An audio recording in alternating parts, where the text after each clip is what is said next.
Yo, what's going on everyone? xBlackHalo here. Today we will be playing Volibear in the jungle.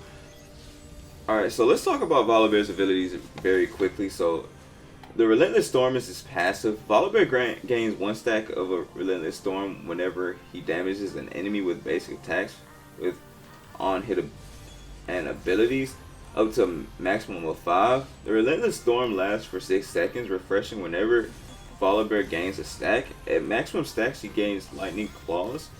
Volibear gains 5% bonus attack speed per stack, up to 25% bonus attack speed, and Volibear's claws ignite with lightning, causing his basic attacks on hit to deal 11 to 60 plus 40% of his ability power bonus magic damage to the target and closest visible enemy within 450 units of the target, which also chains up to 4 sequence targets. So you can see this when I'm clearing very easily. So his Q is called Thundering Smash, similar to the last Q that he used to have. He drops to all fours, becoming ghosted and gaining extra movement speed. And whenever you get hit by a CC ability, you get your Q reset, so you can reactivate it again a bit slowly. His W deals percent HP damage and it heals you. Your E gives you a shield and a slow, and your R, you can disable towers, jump high in the air, and deal damage. I will be mainly covering the early game clear, what I do to get ahead, epic monsters in the game that you want to be battling, lanes to gank, things like that. Just general knowledge, a beginner's guide per se. So if you are interested in learning more in the future about Volibear, be sure to subscribe to the channel, because I am a level 7 Volibear player. I am relatively experienced with 100,000 mastery points so far. So this is a ranked solo queue game. What I did here is farm red into wraiths. I go wolves and then blue. So the runes that I'm running that are currently the best on Volibear: press the attack. So if you don't already know what press the attack does, hitting an enemy champion with 3 consecutive basic attacks deals 40 to 180 bonus adaptive damage based on your level and makes the target you're attacking vulnerable, increasing the damage that they take by 8 to 12% from all sources for 6 seconds. So this is pretty big, especially for team fights, because if they're going to be taking damage from all sources, that means that the damage that your teammates do to these champions when you activate press the attack after, I said already, hitting these 3 basic attacks, or it will just seriously make them take more damage. That's a pretty good number, 8 to 12%. So yeah, as you can see, I am starting the Scuttle Crab here, and I end up running into Evelyn.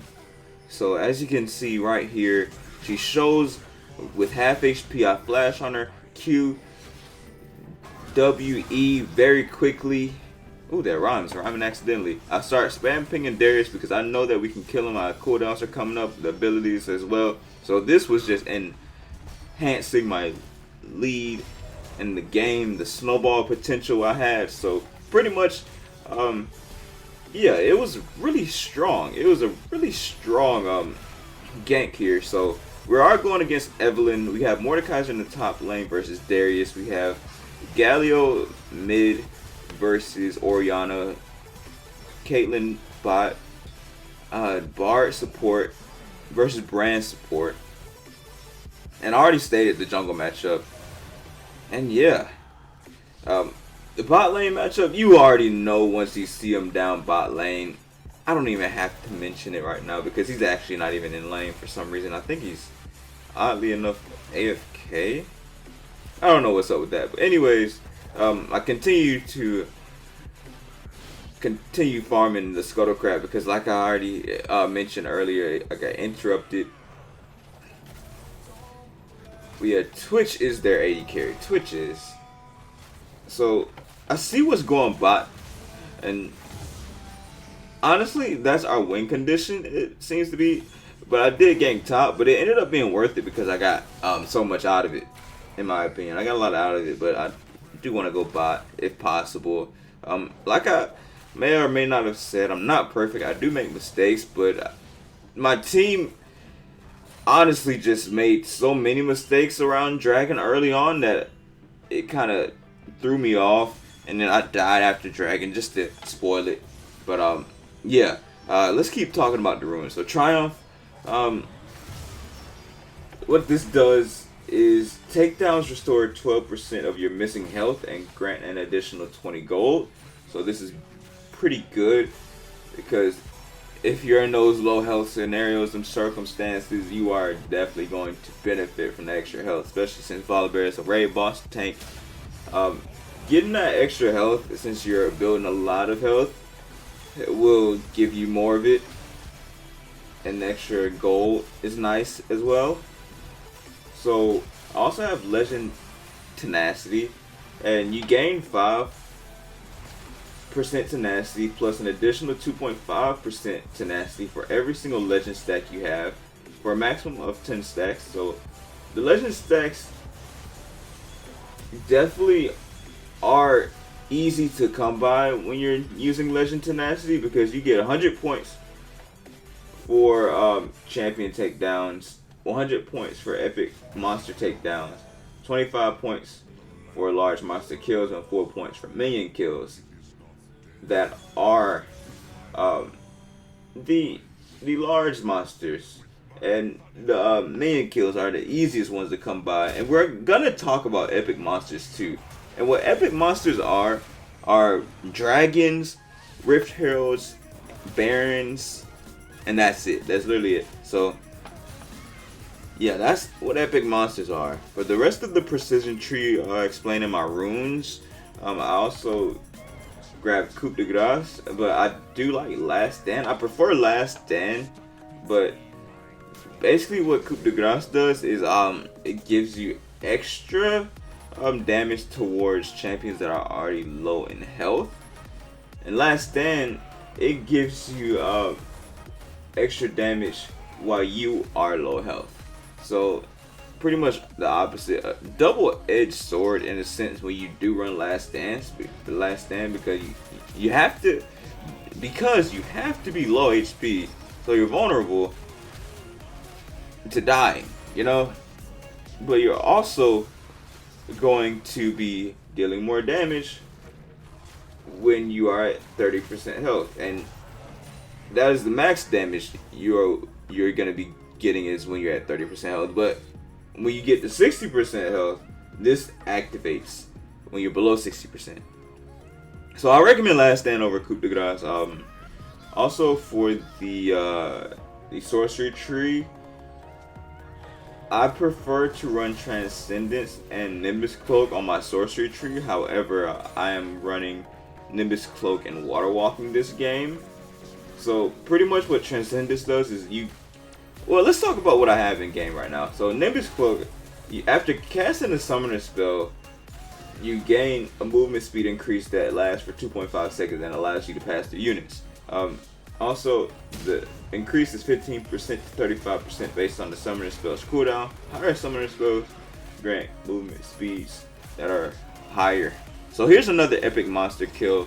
And also, it was a really good thing that I cleared my part of the jungle. Just pay attention to my jungle clear. Excuse me for some of my commentary, because it can be a bit all over the place, a bit rambly, but assure me, this early game went decent. All I really want to do that I didn't do is gank bot, possibly mid. I think this game could have been more winnable on my side per se if I were to focus more on my win conditions instead of ganking top early. But I did get Rift Herald, important, and I counter jungle Evelyn's Red, also very important. You're gonna see very soon that my team ints my dragon fight, and I was really annoyed about that. It's obnoxious, man. Like, honestly, let me know in the comment section below why League of Legends players are just so awful at playing around dragons at this elo. It's to the point where I had to just mute these players. They were getting really annoying, the pings and stuff like that. Just bear with me, guys. Stick around for the show, because I'm not perfect either. I also made a couple mistakes, so you'll see.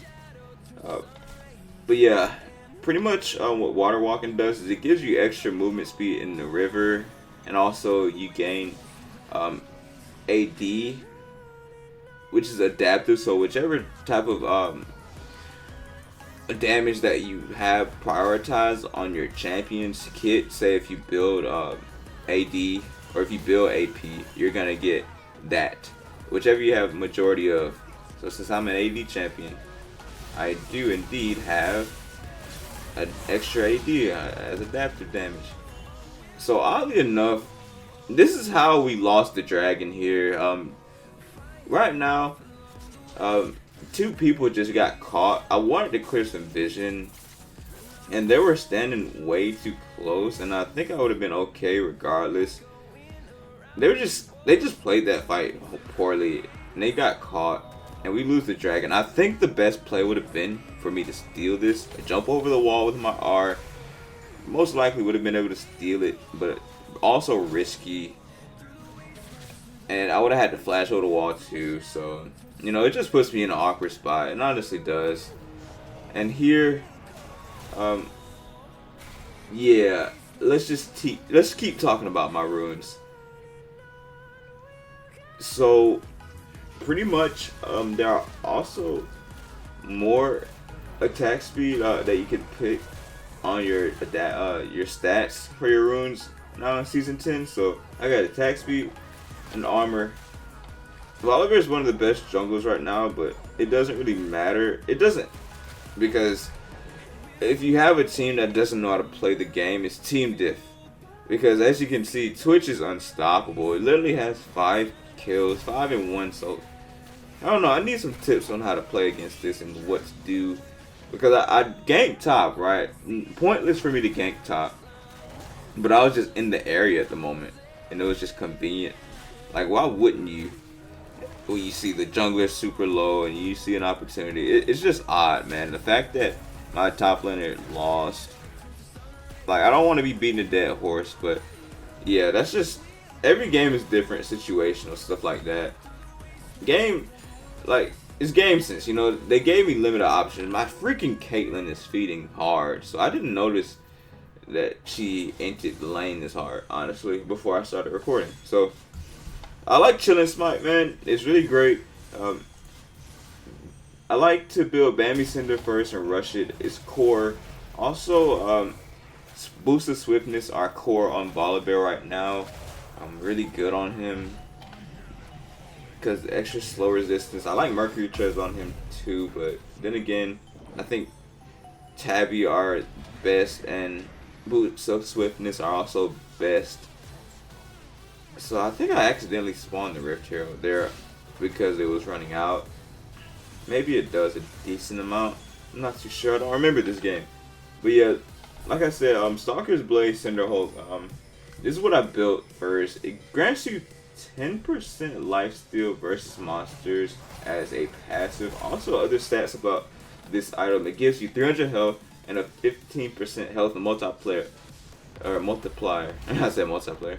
But anyways, yeah, that means that all of the extra health that you buy will essentially account as more health 15% wise.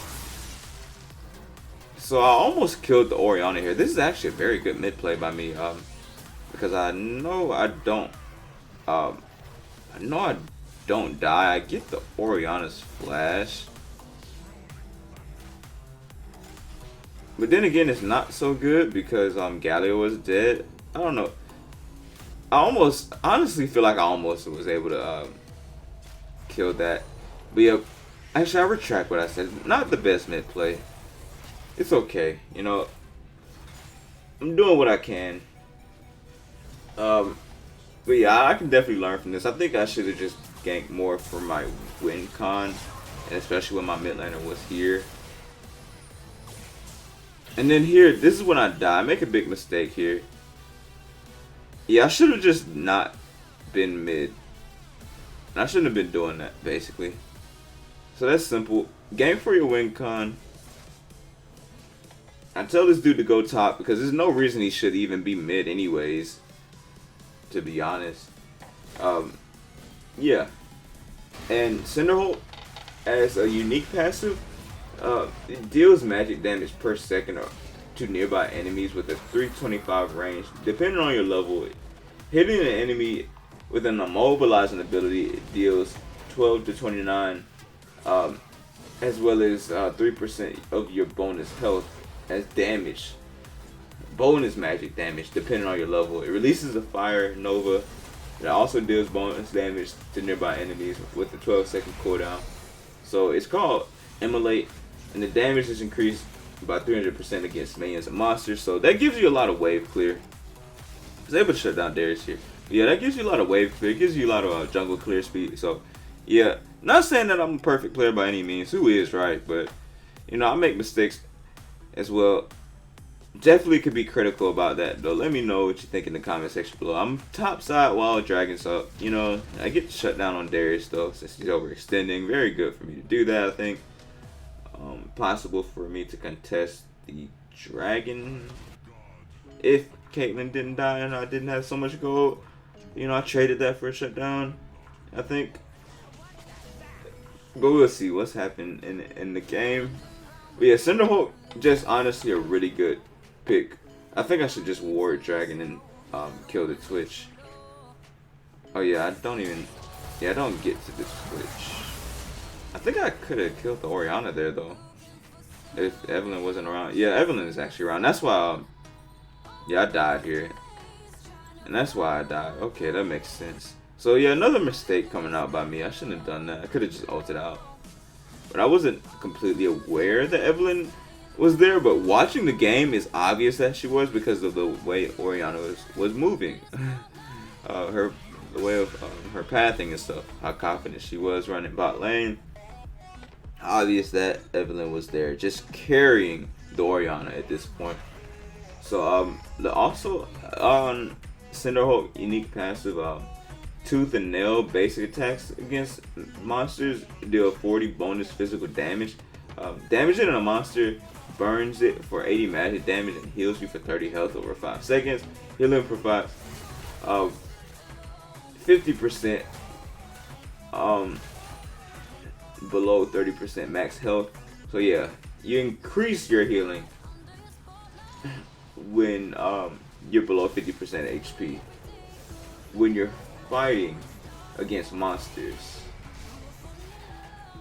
when you're below 30% HP. So when you're in the jungle or the river, you can regenerate 0 to 8 mana per second depending on your missing mana. And yeah, that was a really good opportunity for me to kill the mid laner there. And also, if Bar would have landed an ult there or some CC, we could have killed the Evelyn though. It would have to been quick, I think. Yeah, if he would have landed a Q, he would have been able to kill the Evelyn, but he took out the Brand pretty easily. He takes a shot at Twitch here, who has flash, and we almost get the Evelyn. Man, that's gotta be. Yeah, Evelyn looks pretty broken, man. We get the Twitch here. We don't get the Eve still. She's a decent jungler, man, honestly. It was a pretty competitive jungle matchup. I liked it. But yeah, Chilling Smite has a unique passive that can be cast on enemy champions that deals 28 to 166 true damage and stealing 20% of target's movement speed for 2 seconds. Yeah, that 28 to 166 true damage that you can deal with the Chilling Smite is based on your level. So it's important to stay up in those farm camps and whatnot. And yeah, let's talk about Boost of Swiftness, and then we'll get on to our Triforce. So pretty much Boost of Swiftness, all it does is give you extra movement speed, and slows are a lot less effective when you get hit by them. So that's when you want to buy Boost of Swiftness, when there are enemy teammates that have slows, and they have quite a bit, but they really have more hard CC than slows, but pretty much every single champion does have a slow in a sense. Because Evelyn doesn't really have a slow. She has more of a fear.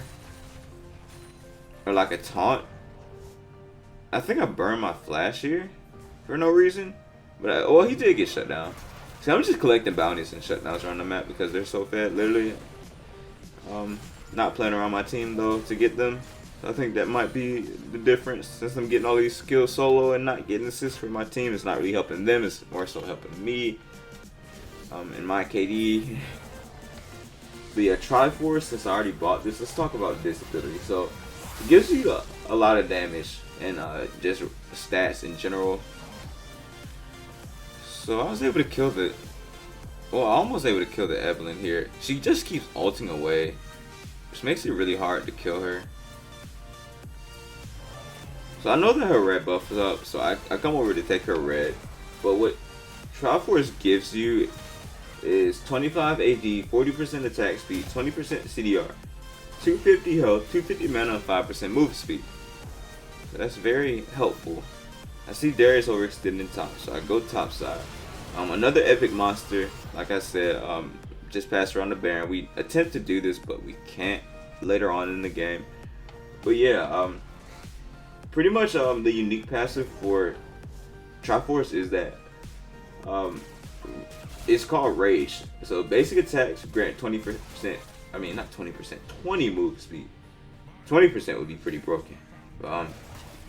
Yeah, it's basically the phase passive integrated into Triforce in a sense. Yeah, it gives you 20 movement speed for 2 seconds hit. Minion, monster, and champion kills. Yeah, I actually ulted the wrong way there. I needed my shield. I think I died here. I ulted the wrong way there. But yeah, mistake by me. Yeah, like I said, this game isn't perfect, man. I did make some mistakes. I didn't really do what I needed to do. I see now that I watched this game over. That's why I wanted to see what happened. Could definitely play better. But minion, monster, champion kills grant 60 move speed, half for ranged champions, and movement speed lasts for 2 seconds, as I've already stated. So the unique passive also on this item is the Sheen Spell Blade here. So after using an ability, your next basic attack deals bonus physical damage equal to 200% of your basic attack damage. It has 1.5 second cooldown and does not stack with Sheen or Lichbane. So same with the Phage passive that I talked about, the Rage that you get movement speed off of. Phage, since it's a unique passive, it does not stack with other Phage items such as Black Cleaver, because they have pretty much like similar unique passives when it comes to the actually I want to do more research. Maybe I'm wrong on that when it comes to the Phage and Triforce, but to my knowledge, yeah, I don't think it does, because Phage gives you that unique passive as well that gives you movement speed. But now that I think about it, when you build this item into a complete Black Cleaver, does it really give you the movement speed still? I think so, and if it does, it's the same unique passive and it doesn't stack. So it's important not to build those items. Also, I was not paying much attention to the map here when Darius took top. Even if I would have run up there, would have made a big difference? Probably not. I might have saved the tower, but it would have been low HP. Dang, how do I not catch up to that guy? Holy, almost got him. Okay, I got him. But anyways, yeah, let's keep on going with the build explanation. Dead Man's Plate is something that's really great to get because it gives you a great amount of base stats such as armor, health, and movement speed. So it gives you 60 armor when you finish the build, 425 health, has a unique passive, and also a great build path. So giant spell chain vest, hard to go wrong with this when they have these type of threats when it comes to damage, armor, and health. So currently you're a level above Evelyn. It's hard to even fight this champion because she goes invisible. Broken, right? Evelyn's just a strong pick right now. I'm out CSing her too. She's just Yeah, look what she's doing. Literally, like, what is that, man? You get to live after making such a horrible positioning fight like that. It's like, come on. So I try to do the Baron here, but we don't have any damage because Caitlyn died, and she's already 6 and 10. So not doing well. I need to go back early to fix that. But yeah, the unique passive on Deadman's Plate that gives you the movement speed is called Dreadnought. You build momentum stacks while moving, increasing your movement speed up about 60 at 100 stacks. So momentum quickly decays while under the effects of a stun, taunt, fear, silence, and blind polymorph or a mobilized effect. So pretty much CC, or hard CC, destroys your movement speed when you are moving. It's kind of like, you can compare it to how Yasuo gets stacks from moving around to get his shield, except that it is movement speed instead of a shield. And unique passive when you hit a champion is called Crushing Blow. Your basic attacks discharge all of your momentum stacks, dealing 1 damage per momentum consumed. So it deals extra damage, slows the target. And for melee only, like I said, at maximum momentum stacks, the next basic attack you deal against somebody slows a target by 50% for a second. So every single time Evelyn almost dies, she just hits R. So it's a good thing that she got shut down here bot side. But it's not like we could get anything off of it.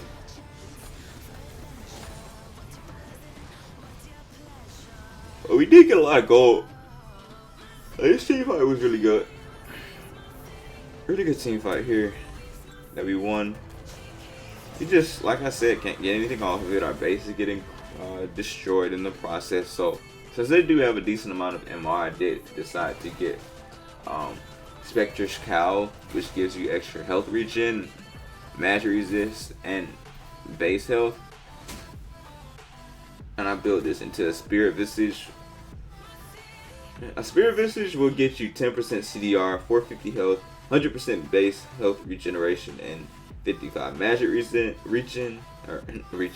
I meant to say 55 magic resistance. And a unique passive about Spirit Visage is it increases all healing, regeneration, and drain effects on yourself by 30%. So it's just a really good item on Volibear because he heals a lot with his W and his passive. I want to do I want to do Baron here, but my teammates are just inting it. Like, as you can see, Bard is just playing that insanely horribly. And since most of us are around topside, and since they are around the dragon, it makes more sense for us to do the Baron here, or attempt to do it.